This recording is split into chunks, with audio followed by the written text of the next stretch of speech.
Well, you know, we've all seen how ISIS so effectively used the internet to spread its radical Islamic terrorism philosophy. And it's been able to recruit followers and spread its message of terror to radicalize vulnerable young men here at home. Well, now in the wake of the attacks in Dallas, the Daily Beast is reporting that an online hate group that was followed by gunman Micah Xavier Johnson, well, that group is also taken to the social media, like ISIS, to call for more attacks against, quote, white police officers in the wake of the Dallas massacre. Steve Rogers is with us, retired lieutenant detective for the Nutley, New Jersey Police Department, former member of the FBI Terrorist Task Force.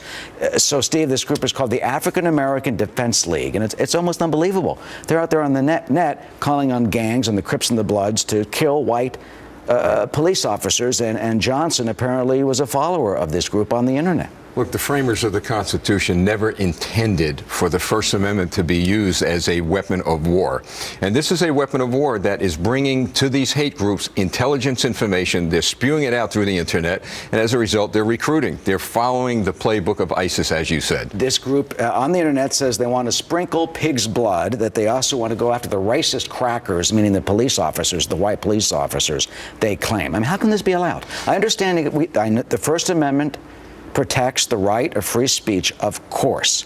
Where is the line between that and inciting violence, inciting terrorism? Do authorities have to show an exact link between Johnson, let's say, and this group, or this group and any type of overt act? What do they do? We are reaping the wages of a politically correct government.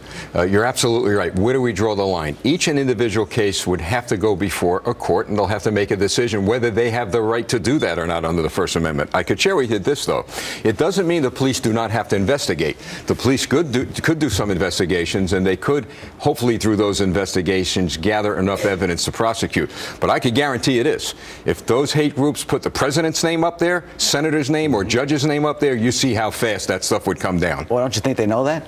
Well, they know it, and they know that we have a very weak government, a very weak administration.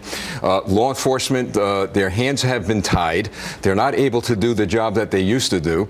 And as a result, we're beginning to see a lot of this anti-social behavior and downright attempts to commit murder over the internet. You know, they didn't have this in the 60s or the 80s. I remember covering the Black Liberation Army and Kwesi Balagoon, who they were part of the Weather Underground that hijacked and killed 2 police officers in Nyack, New York, back in 1981. They didn't have the internet then. You had to go to the meeting. You had to go to get a pamphlet. You had to get involved. Exactly. And the police put confidential informants, that was very controversial, into some of these groups in the 60s and then, as I covered them, in the 80s at that time. But how do you deal with it when it's on the internet and you're like Johnson, just sitting at home clicking the mouse and getting indoctrinated with all this stuff? Here's how we deal with it. We have to get direction from the White House. The White House has to tell the people of this nation we're at war against terrorism. These are terrorist groups. Anyone who puts on the internet or broadcast the assassination of cops, political leaders, we're at war. So here's how we deal with it. These companies, these social media companies, have to take some responsibility and help us in this war on terrorism. They should take it down. Well, they'll say it's First Amendment. You know what? Oh, sure they will. The lawyers say, the corporate lawyers sit there and say, we can't do anything. Sure they will. And as a result, they're keeping these things up there. And I shared with you during the break, I did tell you this. I was on a Fox broadcast the other night. We were talking about terrorism. If you see something, say something.